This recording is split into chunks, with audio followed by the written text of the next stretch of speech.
জিলহজের প্রথম 10 দিন আসলে আমরা সাধারণত এটাকে দুইটা কাজের সময় বা মৌসুম মনে করি।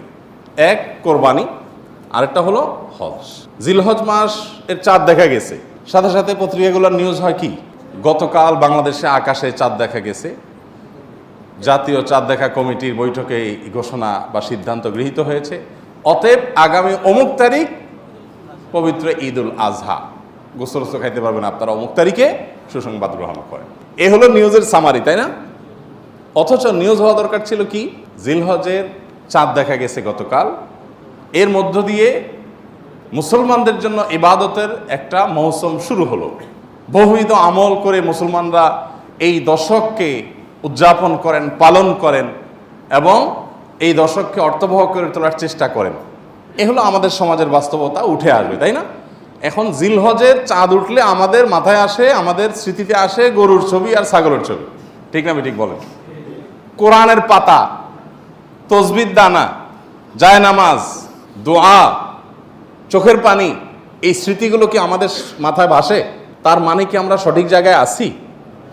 জিলহজের প্রথম দশকের চাঁদ ওঠার সঙ্গে সঙ্গে আমার স্মৃতিতে যা ভাসা উচিত তা কি ভাসছে?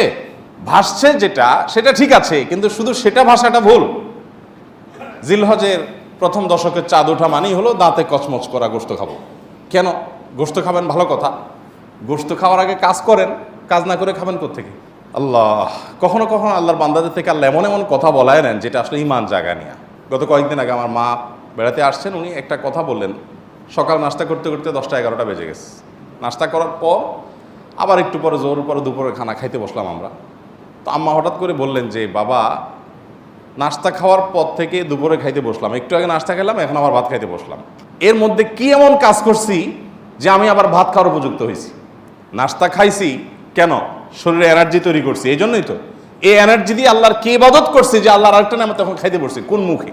আগের যেটা খেয়েছি সেটার একটা হক তো আদায় করবো, কিছু ভালো কাজ তো করবো, তারপরে না আবার এনার্জির জন্য আমি খাওয়া দাওয়া করবো।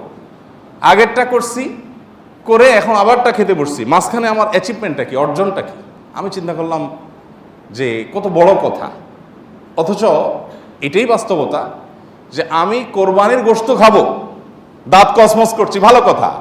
তার জন্য আমি কি অ্যাচিভমেন্ট করেছি, আমার অর্জনটা কি? যে আমি আল্লাহর দেওয়া নেয়ামত, আল্লাহ তো কোরবানির গোশতটা আমাদেরকে খেতে দিয়েছেন, এটা হলো হাদিয়া, এটা হলো আল্লাহর তরফ থেকে আমাদের জন্য কি, কিভাবে হাদিয়া?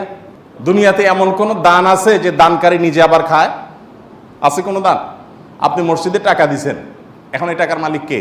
কে মালিক? না মসজিদ কমিটি?